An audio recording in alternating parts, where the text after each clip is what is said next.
இன்னைக்கு நம்ம பார்க்கக்கூடிய தலைப்பு அபிஷேகமும் அதோட பலன்களும். இறைவனோட திருமேனிய குளுமைப்படுத்தி மனமுருகி செய்யக்கூடிய வழிபாடுதான் அபிஷேகம்.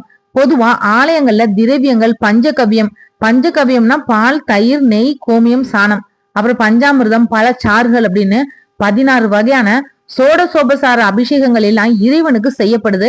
பிரபஞ்சத்தோட வெப்பத்தை தணிச்சு உலக உயிர்களை காக்குறதுக்காகவும் சிலாரூபத்துல இருக்கக்கூடிய விக்கிரகங்களோட தெய்வீக ஆற்றலை தூண்டி பக்தர்களுக்கு அருள் அலைகளை பரப்புறதுக்காகவுமே மூலவருக்கு அபிஷேகங்கள் எல்லாம் செய்யப்படுது. தூய்மையான நீரால இறைவனுக்கு அபிஷேகம் செய்யறத பாக்குறதாலும் அந்த தீர்த்தத்தை பருகிறதாலும் மனம் சாந்தி அடையும்.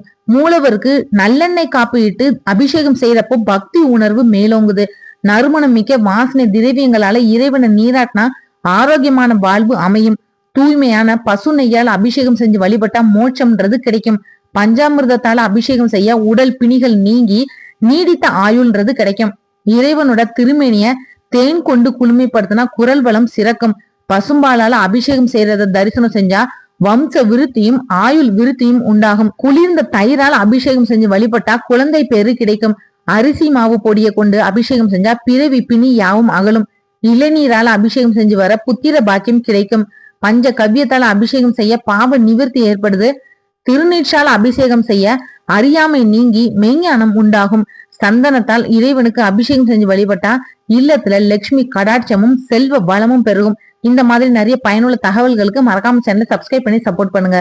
ஆன்மீக தேடல்ல நீங்களும் தேடலாம் உங்களோட இஷ்ட தெய்வத்தை பற்றி. முதல் தடவை நம்ம சேனலை பார்க்குறவங்களா இருந்தீங்கன்னா சப்ஸ்கிரைப் பண்ணி பெல் ஐக்கான் ஆன்னு கிளிக் பண்ணிடுங்க. அப்பதான் நான் போடுற பதிவு உடனடியாக நோட்டிபிகேஷனா உங்ககிட்ட வரும்.